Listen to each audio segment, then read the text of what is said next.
You know, we talk about legacies. Winston Churchill, for me, was my great all-time hero. If it wasn't for him, we wouldn't be standing here tonight. He said, the youth of a nation are the trustees of posterity. In the White House, which I have spent a lot of time in the office of the President, there was a picture or a statue of Winston Churchill. Biden and Obama took it down, in spite of what he did to win the war. And Donald Trump put it back. And now it's going to, thank God, come back into the office.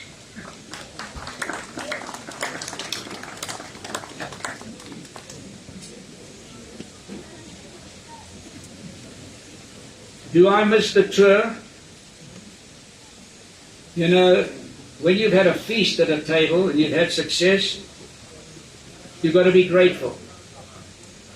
I don't miss the tour. It's like the echoes vanishing in the canyons, and then it follows up with the disappearing dreams of yesterday.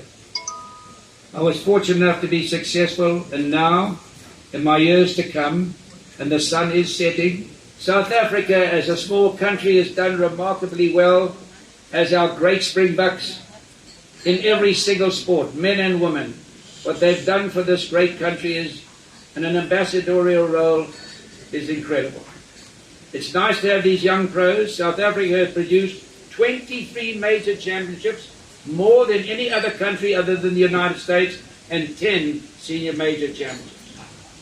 We haven't won a major championship in the last 10 to 12 years, but with the talent we have in these young guys and the opportunity they have, they will do it, and I'm pulling for you. If I may give a little bit of advice, and I'm going to come back to this in a little while. I pay tribute to the adversity that I experienced as my life. I suffered like a junkyard dog as a young man. So I say to these young men, hang in there. Enjoy the adversity, because you cannot become a champion without it. I've won the most tournaments in the world today of any man living. And in spite of being small in stature, you can do it. You're not experiencing the racism that I expected and the turmoil that I went through. They wanted to kill me every day for 2 years, throwing ice in my face, telephone books in my back. I lost the PGA by one shot with all that going on. You can play without any hindrances and work hard, and remember, you can do so much work for South Africa.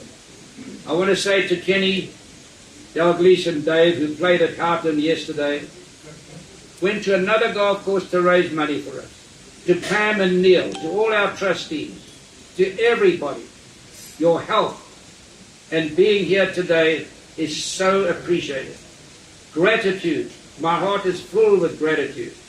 It's an essential ingredient in our life.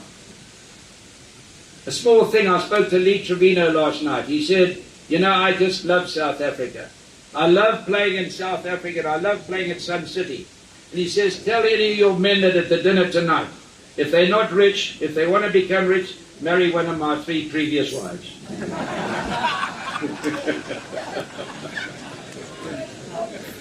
You know, as I said, I started off, and this is something I'd like to have these young guys pay attention to. I started off as poor as a junkyard dog.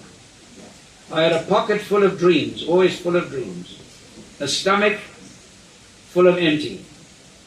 And finding my equilibrium and winning, I was energized with mounting jubilation after my wins and start.